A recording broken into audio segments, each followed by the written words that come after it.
Hello anh em, Zip Bono để Mỹ chào các anh em nha. Này lên thứ hai đầu tuần lên cho anh em 4 cái zip nha anh em.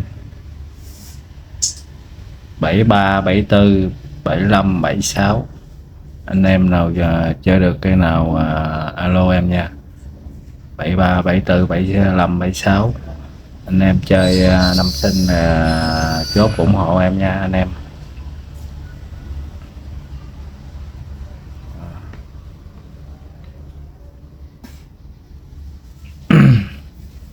Rồi, lên cây số 1 nha, 73 nha anh em. Chủ đề về tọa độ nha, lau bàn,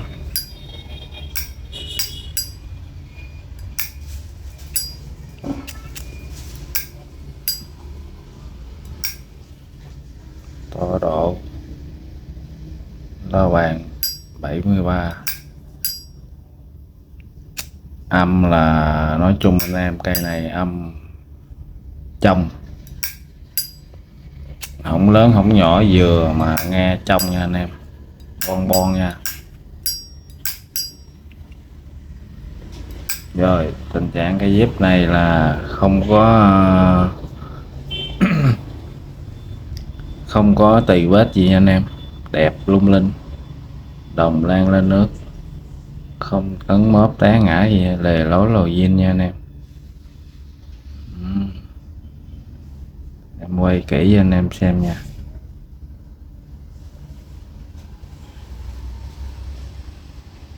Tọa độ, lau bàn, chủ đề thắt ăn mòn dinh hãng nha, đẹp, không có tì vết gì, cứng cáp. Đời đời 7x.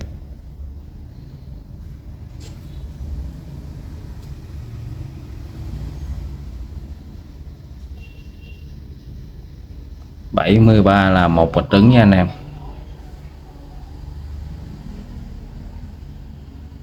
là cuối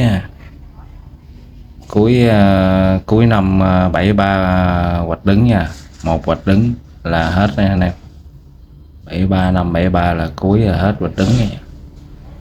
74 là sắc nha. Rồi cây tình trạng đẹp, chủ đề bánh bán nè, búa zin,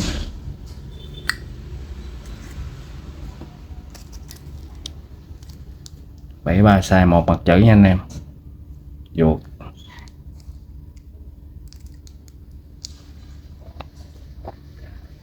một mặt chữ, vuột có giúp dao vô xước nhẹ nha anh em, mà vẫn thấy chữ nha. Chặn xăng zin là hơi ngã màu,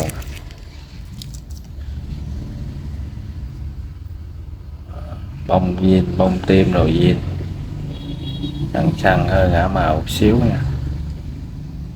Mặt sau là bóng lưỡng nha anh em, đẹp, vuột đẹp, chốt tán rồi zin, búa zin.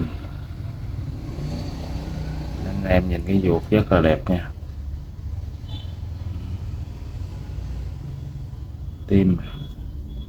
Tim bắt bọt lưỡi gà chững đời, lưỡi gà vuông, lưỡi gà vuông anh em, lưỡi gà lớn, búa khỏe, bánh xe siêu vào. Rồi anh em nào chơi năm lấy cái này chơi nha anh em.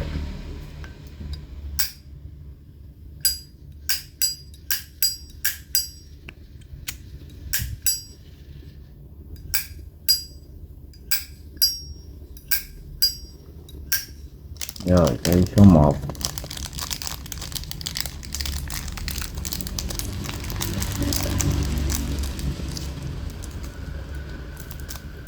số 1 chia cho anh em 1.800,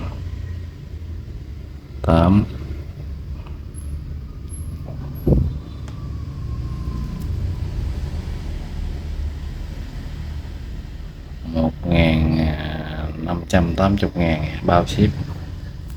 Rồi cây số 1 này. Đây cho anh em cây 74.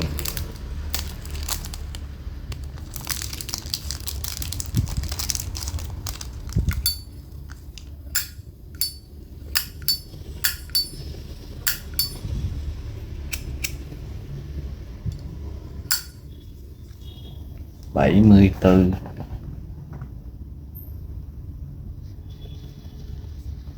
Nè.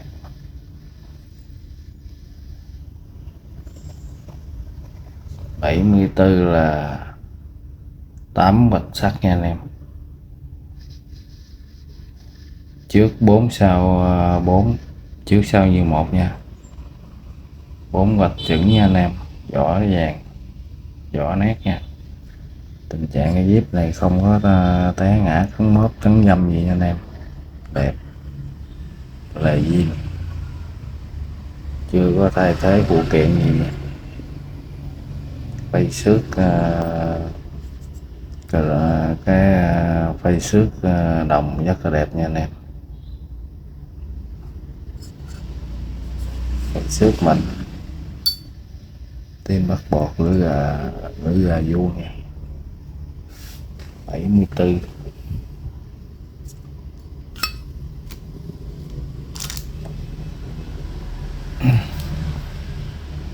Đời 7X là xài một mặt chữ hết nha anh em. Tới 75 là qua 76 là hai mặt chữ nha. Chốt zin nè, búa nè, búa zin nè, bánh xe nè, zin. Toàn bộ dép của em là bao anh em zin hết, không có thay thế sửa chữa gì. Em có thay thế sửa chữa đồ làm gì em báo nha anh em. Bông nè, đặng xăng zin nè, hơi ngã màu tí nè, bông zin nè, không có tì vết té ngã gì, không có móp, không có xước nhiều nha. Đẹp.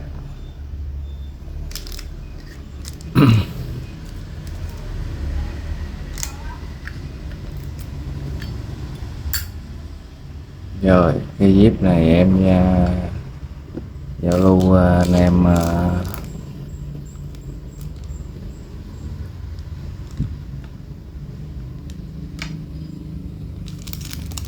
ngàn sáu 80 nè, bao ship 74.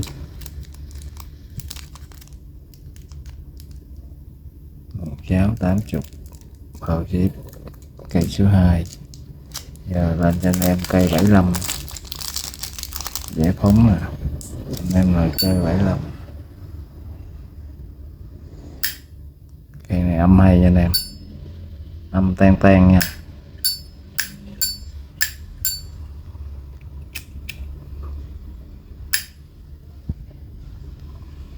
Rồi tình trạng cái dép này cũng đẹp khá nha.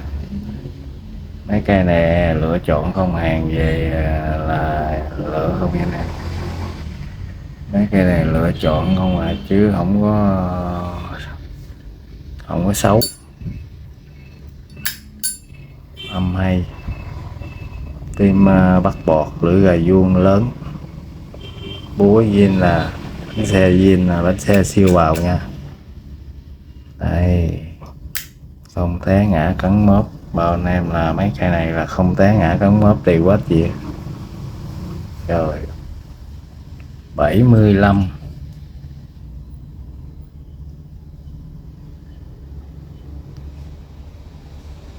75 là trước 4 sắt sau 3 nha, là 7 nha anh em. Trước 4 sau 3 là 7 sắt, 74 là 8, 75 là 7, 76 thì 6 sắt. Rồi hay.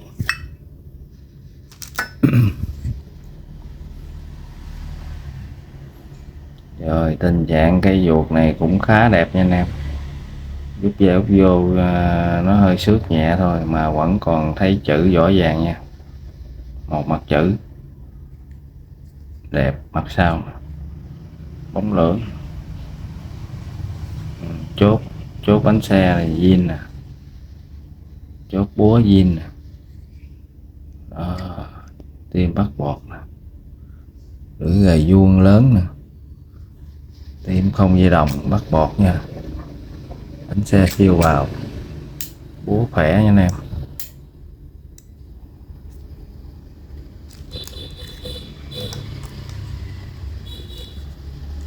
75 tuổi con mèo. Anh em chơi năm sinh lấy cái này chơi nha. Âm hay.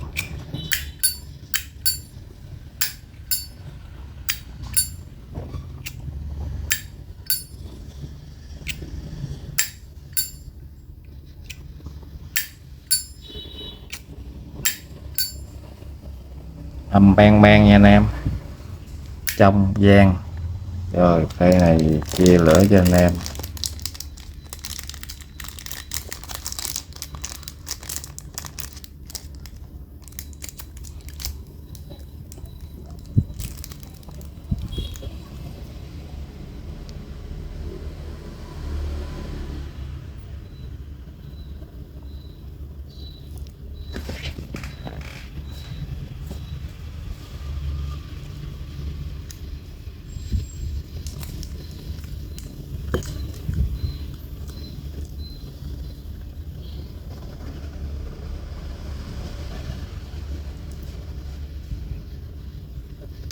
Rồi.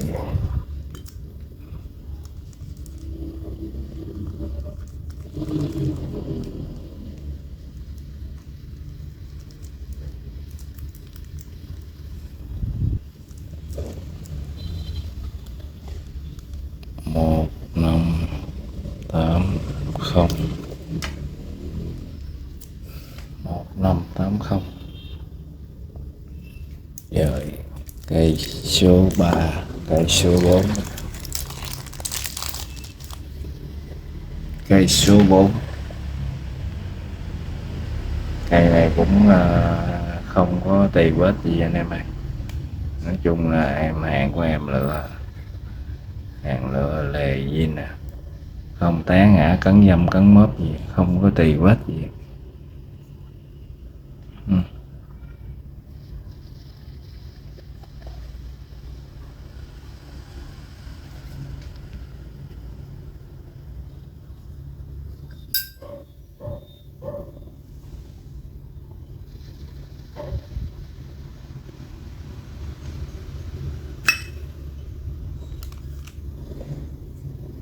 Rồi cây này cũng 76 nha anh em. Cây này cuối clip, hai mặt chữ chững đời nha. 76 là xài hai mặt chữ. Ruột cũng khá đẹp, trước ít rút dao vô nha anh em. Búa tim bắt bọt, lưỡi gà vuông lớn nha, búa khỏe. Ở anh em nào chơi năm sinh lấy chơi, không tì vết gì hết.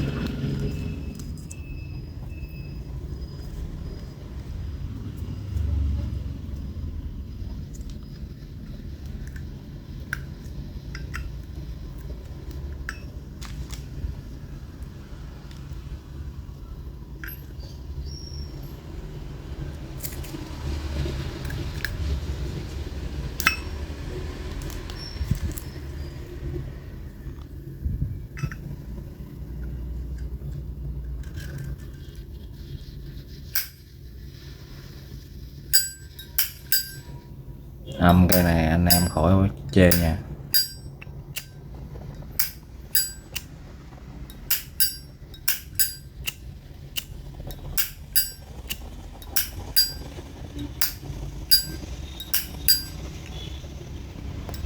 Cây này âm là bang bang bang. bang bang bang tan tan tan nha anh em. Âm hay nha anh em.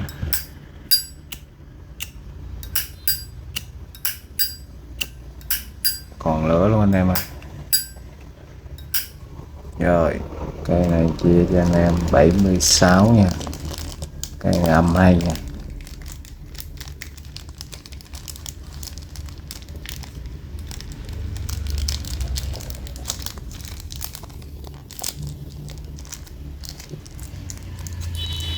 Bảy mươi sáu.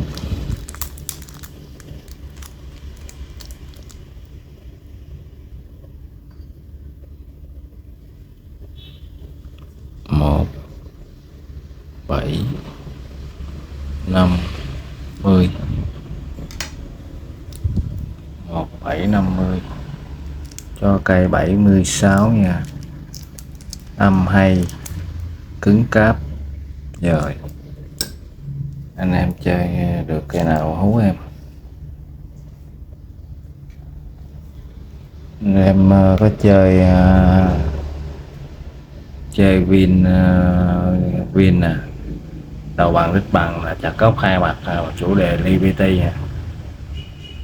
Anh em chơi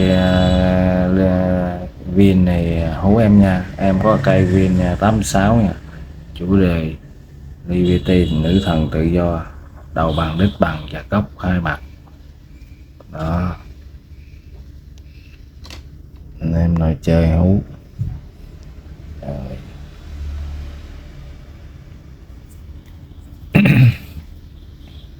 Anh em nào chơi đồng thô 2001 đồng thô nha anh em.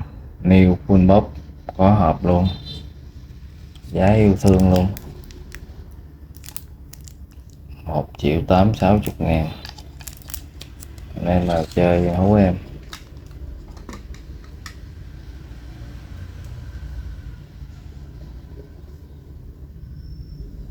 Anh em nào chơi đít lò chữ xéo 89 nè, chủ đề em lên Vin hãng nè anh em. Chủ đề cái này chủ đề về quân sự nè, em lên Vin hãng luôn nha.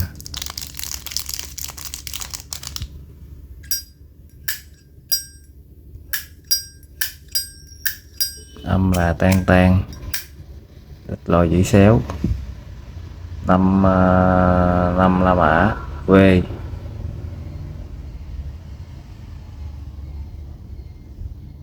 Quê nha, đít lò chữ xéo, cứng ngắt cứng khừ luôn, không tì quá gì luôn. Em lên Vin.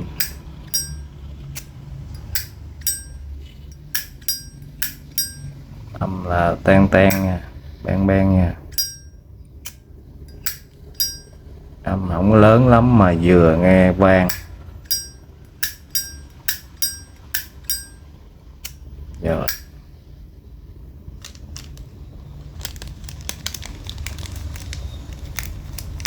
đít lò chữ xéo, em lên Vin hãng, chủ đề và em lên quân sự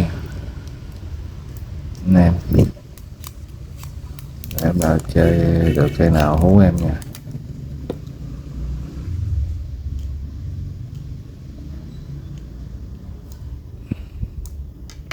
1480, 1480 bao ship. Rồi đỡ rồi, lên cho anh em một cây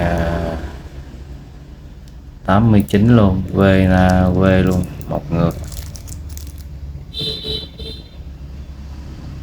Năm La Mã, chủ đề thư về Zippo nha, 89. Anh em nào chơi được cây nào hú em. 1480. Rồi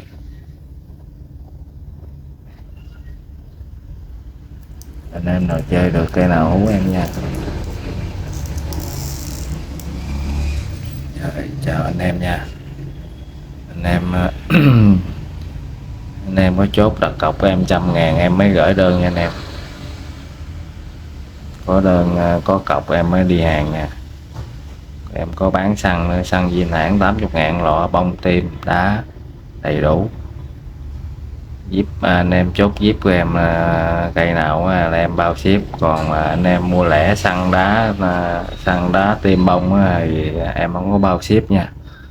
Rồi chào anh em nha, anh em xem clip vui vẻ nha, cho em xin một đăng ký kênh ủng hộ, like nha anh em. Bye bye anh em.